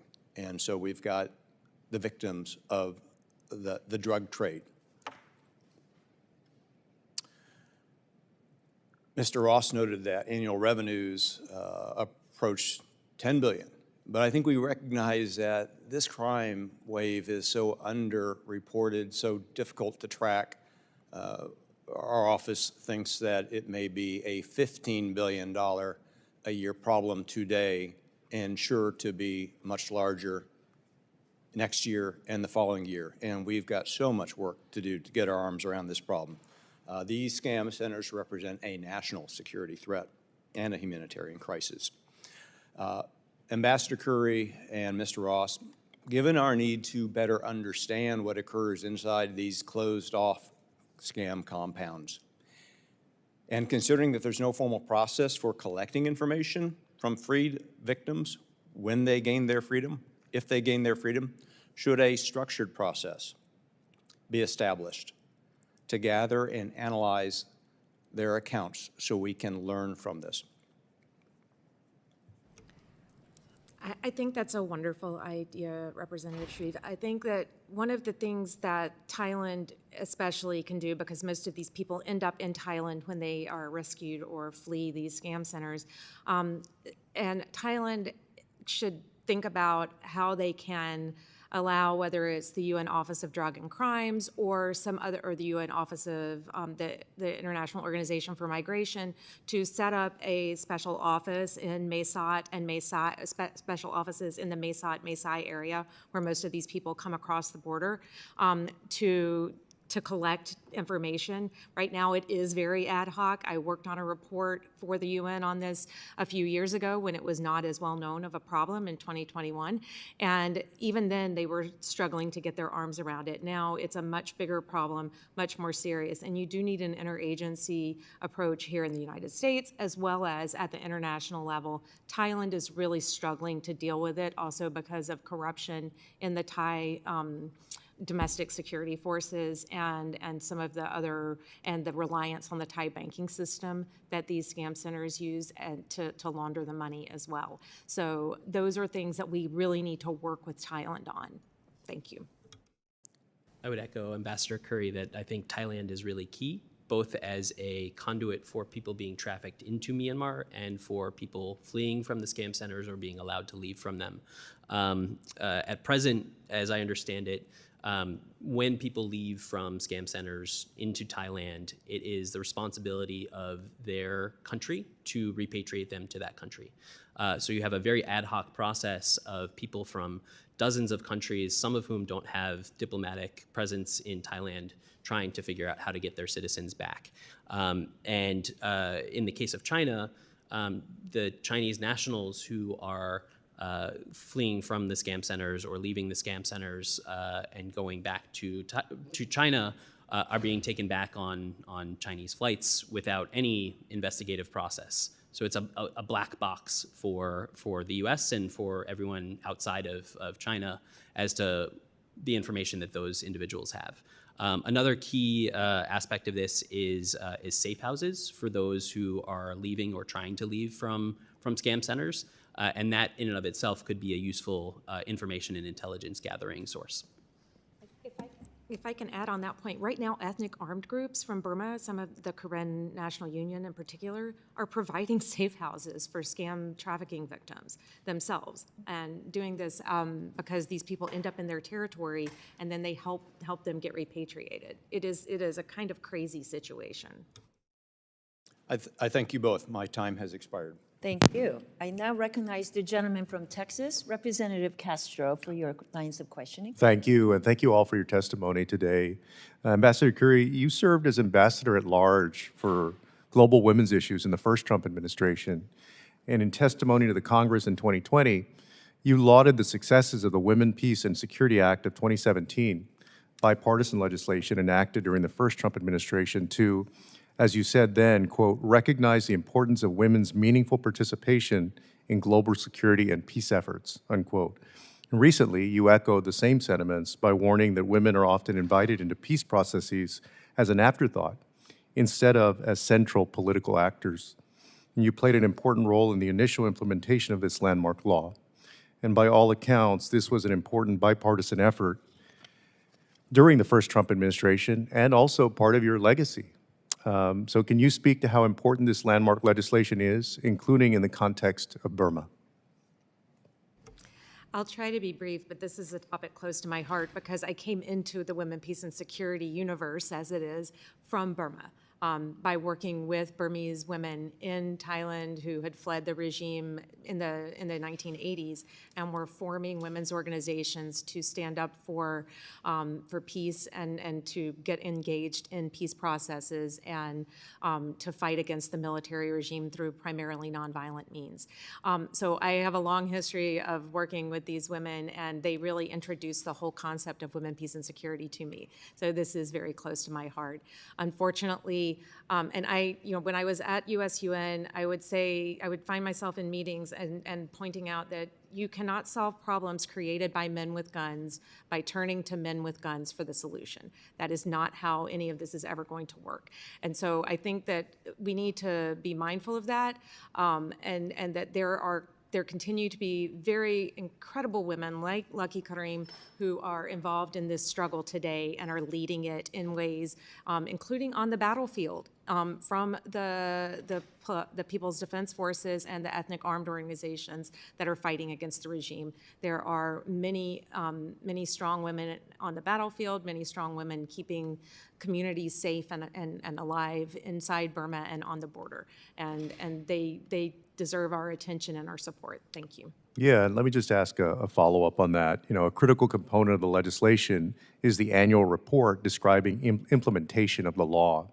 And for the first time, the administration has failed to submit that report to Congress, which was due on October 31st. The bill requires specialized training for U.S. diplomatic and development professionals on the role of women in peace processes. As far as we can tell, no such training has occurred this year. And they've eliminated key positions with implementing this law, including at the Office of Global Women's Issues, which you led during the first Trump administration, and closed down the whole Bureau of Conflict and Stabilization Operations, which housed the Negotiation Support Unit, which supported the role of women in peace processes. Key foreign assistance programs supporting the law have been terminated with no explanation or transparency. There's little to no remaining women, peace, and security expertise at the State Department, USAID, and DHS, 3 of the 4 agencies responsible for implementing the law. For the 4th, the Department of Defense, we understand that they're requesting that Congress repeal parts of the law to eliminate requirements that they conduct training for their officers. So I wanted to ask you, are you at all concerned that the administration has turned its back on this important bipartisan legislation that you had a big part in shaping? Not just me, but former Congressman Mike Waltz, who was the co-chair of the Women, Peace, and Security Caucus in the Congress when he was here. I think this is a huge mistake, and I have spoken about this. I am working with other conservative women who support the Women, Peace, and Security Act, including women who have served this nation faithfully and well. And it is a foolish and short-sighted thing that is happening. I hope that the administration will recognize that the President Trump did the right thing, signing the Women, Peace, and Security Act in 2017 during his first term and supporting this strongly from the White House, and that it is important not just for our domestic armed forces, but also our position in the world and our security globally. Thank you. Thank you. And I have one last question, and for Ms. Karim, the answer may have to come for the record because I'm running out of time, but I want to ask you, Rohingya advocates and UN investigators have documented how Facebook and other U.S. social media-based platforms, or U.S.-based social media platforms, were used in Burma to spread hate speech and help organize attacks on Rohingya. In your view, have those companies done enough since 2017 to ensure their platforms are not again used to incite violence against your community? We'll take it for the record, because we run. I will allow about Sure. 30 seconds to answer. If not, you're free to submit your response in writing. Your choice. Submit in writing. Okay. Thank you. Let me now recognize the gentleman from New Jersey, Representative Kane, for your 5 minutes of questioning. Thank you, Madam Chair. And I want to thank our distinguished witnesses for being here today. As we evaluate the ongoing crisis in Burma, we must ensure that the U.S. continues to advocate for justice for the Burmese people. I look forward to hearing from our witnesses today regarding opportunities to address the refugee crisis and ensure that religious freedom is protected. Ambassador Currie, a report from the United Nations in June of this year noted that the military in Burma is repressing the entry of aid into the country, noting that humanitarian workers have been physically blocked at checkpoints.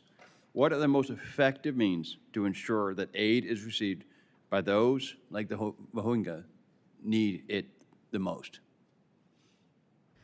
Very briefly, sir, working through cross-border organizations, including with ethnic health systems, ethnic educational systems, and there is a long history of U.S. support for cross-border assistance from Thailand. Also working with India to help get cross-border assistance across the India-Burma border.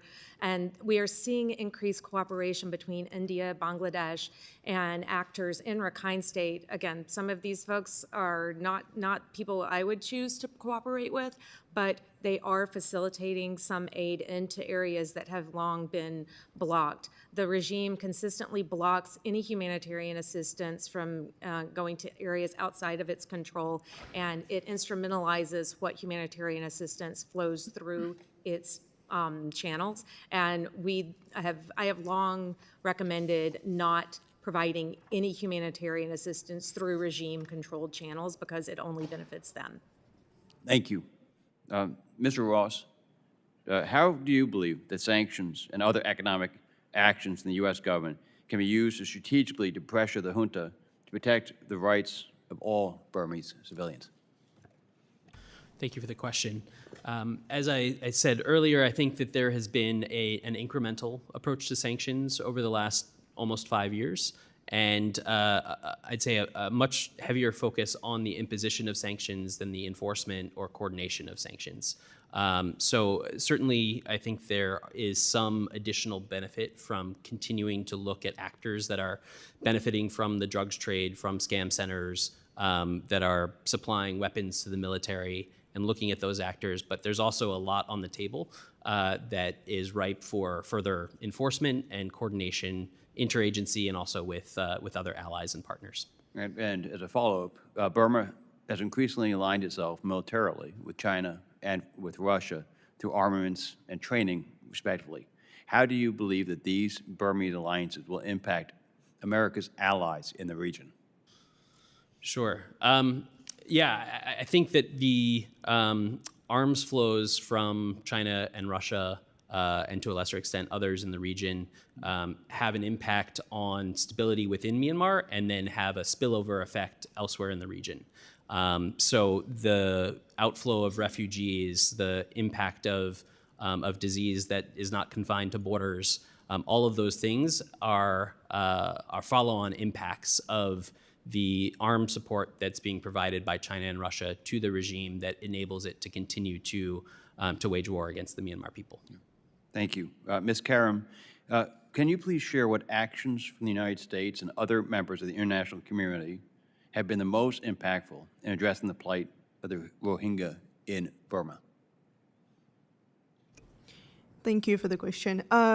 The international community members and the United States have done a lot already. I think I would also want to mention for the last 2.5 years, because of the competing priorities in the world, we've lost the attention, the level of support and attention from the international community members, and I would like to call on them to continue engaging on these issues and to work to make sure that the issues are being addressed timely. The United States could do much more, including providing funding to the much needed programs on the ground, but also working with the host government, including Bangladesh, to allow refugees to work within the camps. These are for the short and medium-term solution that we need, but for the long term, to facilitate the sustainable, dignified, and safe return for those who are still in the camps back to our homeland in Burma. Thank you. Thank you, and I yield back my time. Thank you. Let me now recognize the gentleman from Texas, Representative Self. Thank you, Madam Chair. I want to explore, you have painted a picture of basically Burma being fractured. I want to explore the idea that are they becoming a client state of China? For a couple of reasons, the Belt and Road initiatives and the Kiaukpiu Deepwater Port and the China-Myanmar pipelines, because it looks to me as though this gives a strategic advantage to China by allowing them to bypass the Strait of Malacca. So first of all, let's start with that. Ambassador? Yes, sir. China sees Burma as their gateway to the Indian Ocean. This has been a plan that has been in place for some time now. Kiaukpiu is existential for China. That port and those pipelines are critical infrastructure for them. They will do whatever it takes to preserve those, and they are doing whatever it takes right now to preserve their access and for precisely the reasons that you state. The biggest threat to that right now is the ascent of the Arakan army in Rakhine State, where Jogpu is located. And so one of the reasons that the Chinese have become more of a decisive enabler of the regime's war and are trying to shut down some of the problems in other areas of the country are to allow the Burma army to target its resources on the areas that are most critical to China. And right now you have Chinese armed forces, police and armed forces operating inside Burmese territory to protect critical infrastructure for the Chinese. This is unprecedented in the history of Burma. As Steve said, as Mr. Ross said, the Burma military hates the Chinese because they have a long history of enmity. But the fact that Min Aung Hlaing has allowed China to become so influential in that country is a sign of his desperation and weakness, but China is fully taking advantage of all of it. And this, if you go back to 2010, and 2007 and 2008, when the regime started to experiment with openness, the reason they did that was because they were becoming too dependent on China for their own comfort. That was a key driver of the 2010 elections and the openness and the freeing of Aung San Suu Kyi and all of those things that happened after 2007. They are now so desperate to hold on to power, Min Aung Hlaing specifically, but also the senior people around him, that they have allowed China to come in a way that they have never done before. Mr. Ross? Yeah, I agree with Ambassador Currie. I think that what China has pursued in Myanmar is enough stability such that it can advance its geostrategic and economic interests through these mega infrastructure projects, but not so much stability that it can't wield leverage over all stakeholders involved. And right now it has a lot of leverage over both the regime and of the ethnic armed groups that are operating on the China-Myanmar border. It's positioned itself extremely well and at great risk to U.S. interests. So I see that South Korea, India, Myanmar, of course, and China are all involved in the pipeline project. Is there a leverage there by the U.S. on particularly the South Korea and India companies? Ambassador? Yes, sir. POSCO, which is the South Korean company, we have quietly tried to shut this down and have engaged with the South Koreans about this problem and tried to get them to withdraw. I think they've reduced their footprint in Burma substantially since 2021, but they continue to provide critical support. Other countries that are our allies in the region also continue to provide participate in the legal economy in Burma and provide meaningful support to the regime through that. India is a major one. India has tried to play the China game of playing both sides. They're just not flexible enough to do it and don't have the strategic depth that China does to pull it off. But the answer there right now, the short term, is to encourage India to try to diversify their relationships and not be solely dependent on the regime for engaging in Burma and protecting their security interests, which they do have genuine security problems coming out of Burma. Thank you. It looks to me like if we could put pressure on the South Korea and India, for instance, because they provide legitimate cover for China in Burma in the pipeline. So if we could remove all other international presence, I think it would make it more directly apparent that this is a strategic defense move. With that, Madam Chair, I yield back. Thank you very much. We have a few more minutes, so I would like to go for a second round of questioning, and I would like to continue on the conversation that my ranking member, Ami Bera, raised regarding the ASEAN's role. ASEAN's 5-point consensus that calls for ceasing violence, facilitating dialogue, and providing humanitarian aid remains the bloc's official position, but we've seen little progress on implementation. So is the 5-point consensus still a viable framework, or has it become an obstacle to more concrete action? Can you address that, Ambassador Currie, and maybe Mr. Ross, you can address that too. The short answer is no, it's not viable. It wasn't viable from the minute the ink was dry on it because the Burma Army basically violated it from the get-go. And yes, it does need to be replaced with something else. I think that there is a big divide within ASEAN. The countries that can be influenced by China, such as Cambodia and Laos, continue to block a consensus. Other countries that are downstream of problems, Thailand and Malaysia particularly, have been a little waffly, but have tried to do more. But ASEAN itself is quite divided. We have allowed ourselves to be held captive by the 5-point consensus and allowed it to be the driver of U.S. policy on Burma, which is a mistake. We should have our own policy. We should not be downstream of ASEAN's dysfunction.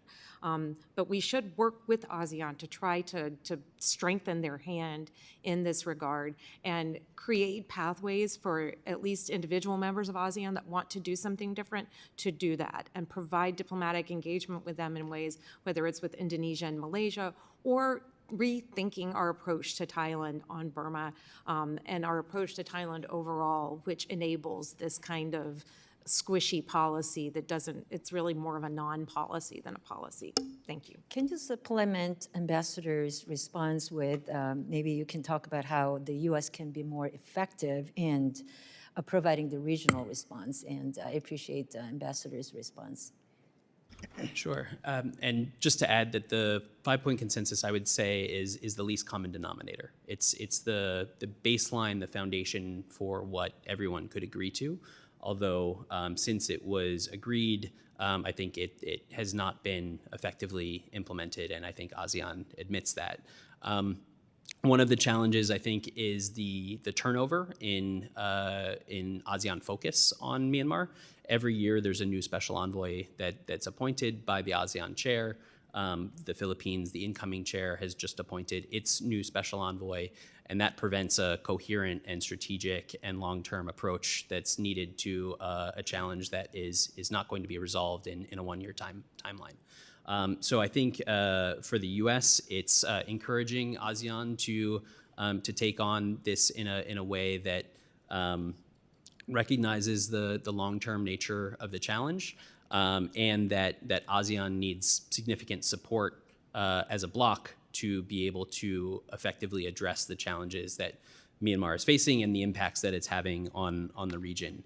I would just conclude by saying that I agree with Ambassador Currie on the divides within ASEAN, particularly between mainland and maritime Southeast Asia, and the structural impediments of ASEAN's principles of consensus and non-interference to them playing a more significant and more constructive role in realizing a political solution.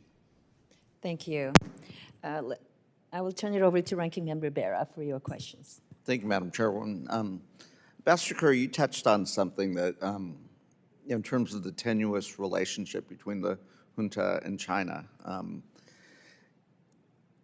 Are there, again, the junta does seem to align with China right now for survival's sake, but that's also, again, a tenuous relationship. Are there things that we should be thinking about strategically in terms of either exploiting that that uncomfortable relationship, or, and we can also follow that up offline as well, but. Well, one of the things that we could do that, and I'll go back to Chairwoman Kim here, we have lost one of our best tools for highlighting how problematic this is for the Burmese people by shutting down Radio Free Asia and its broadcasts into Burma. One of the main sources of information we were getting about the predations of Chinese industry and Chinese state-owned businesses and problems arising out of these pipelines and these port projects, whether it's trafficking or other huge problems that have come about as a result of these Chinese investments in Burma, is from Radio Free Asia. Also from human rights organizations that report on the situation in Shan State or in Kachin State, where mining projects by Chinese state-owned enterprises and Chinese companies are having a devastating effect on the local communities. Reporting on those things comes from Radio Free Asia and from human rights organizations operating on the ground, often with U.S. government support. Very quiet, very small, but important support. Right. And so cutting off that nexus has blinded us and also taken away a major vector of information to the Burmese people about the problems of this collaboration between the junta and the People's Republic of China. I couldn't agree with you more. I mean, it is one of the best vehicles we have in terms of making sure the people of Burma understand what's happening in this relationship. Let me just ask another quick follow-up question. You talked about one of the challenges within ASEAN is as leadership turns over, new envoys, et cetera. You know, at the start of this conflict, you know, I think there was probably a hope that it wouldn't be a long-term conflict. I think we have to think about it differently now that, you know, this isn't going to wrap up in a year. And what does a longer-term engagement, you know, whether, you know, we have our special envoy, whether it's through the United Nations and ASEAN, folks that can work on this over a longer period, and then also can imagine what happens post-conflict. Would that be the right way for us to start thinking about this, not as a short-term thing, but a long-term, end the conflict, find the ceasefire? What's the path forward? I can start on that. Thanks for the question. I would say that since the coup in 2021, we've had a bit of a piecemeal approach in terms of U.S. strategy, and I think that a really thorough look at what U.S. policy and strategy towards Myanmar should be is necessary. I understand there's a policy review underway in the State Department, but that is something that I think has been lacking for the last 4+ years and would serve U.S. interests well to be able to develop something that is more coherent and strategic over the medium term. And we should do that in concert with our ASEAN partners. Yes. Great. With that, And if I can add, sir, Burma policy has been under review since the administration came in, and during the Biden administration, it was completely adrift. You were being too diplomatic, I think, Mr. Ross, in calling it incoherent. It was adrift. We co-opted to the least common denominator of the 5-point consensus and took some piecemeal actions. I think that there are things we can do, low-cost solutions. We do need to, the review is important, but it's not going to matter if we've lost all of the tools or eviscerated all of the tools we have to actually implement a coherent policy.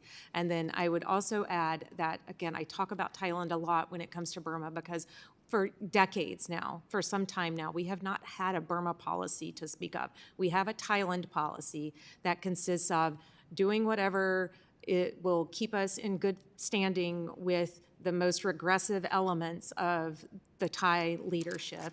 Thailand is changing. We need to rethink our strategy on Thailand and then think about our strategy on Burma in a partnership with that strategy on Thailand and how those two things lock together for success. Thank you. Great. Thank you. Very good point. Chairman Huizenga, for your questions. Thank you, Madam Chair. And I'm going to make a quick statement. I'm going to give you each about 1.5 minutes, okay? So I'm not trying to be rude, trying to make sure I hit it all. I want to hear from all of you. I couldn't agree with you more, Ambassador Currie. We need a coherent policy. We got virtually nothing out of the last administration when we would push them, whether it was Blinken in front of us or whether it was the administration. I'm pushing to make sure this administration doesn't make the same mistake. And so they've got an opportunity. My message to them is seize it. We need to do that. Ms. Karim, I would like to know from you, we've got a number of these initiatives that have been going on, but I'm curious to know from your view on the ground, how is the interim caretaker government's treatment, the current Bangladesh government, how has their treatment of the Rohingya refugees differed from the previous governments? Thank you, Mr. Chairman. I think, well, I also want to make it clear that Bangladesh itself is going through a huge political transition, given that the Prime Minister Sheikh Hasina have been kicked out of the country and the new interim government. But there, to be frankly, we haven't seen any much larger policy change yet since the interim government in terms of refugee response in the camps. But there has been lots of improvement, including transportation, the very basic grassroots level improvement in the camps. But we haven't seen much policy change yet from the capital. So I think in terms of responding, Bangladesh itself, what we would like to see from them and have not seen yet, would be allowing refugees to work in the camps. And I would echo Ambassador Currie on this. Refugees want to work, of course, and it's not only Be self-sufficient. in the camps to help their more families. self-sufficient. Yeah, correct. And it will also prepare refugees for their return back to home, so we don't have to keep coming back and forth to Bangladesh over and over again. Great. I'm going to stick to my own admonition here. Got 3 minutes. Mr. Ross, the October military junta raid on online scam centers in non-junta controlled eastern Burma had seized Starlink satellite devices. What does the operation reveal about the junta's relationship with scam operations? Is it genuinely cracking down or selectively targeting operations outside its control while protecting those that benefit the regime? Thank you for the question. I think this is purely a performative act. The Myanmar military and the border guard forces that control the areas where the scam centers are operated from are very closely intertwined, and there are strong personal linkages, financial linkages that extend quite deep on both sides.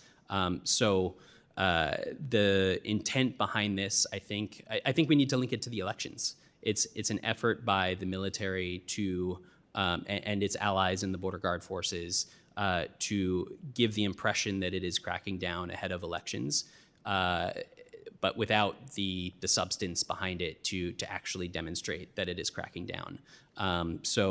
There's a new crackdown that's been happening this week against one of the other scam centers called Shui Koko, and information in the public domain suggests that several thousand people were notified in advance that this crackdown would happen.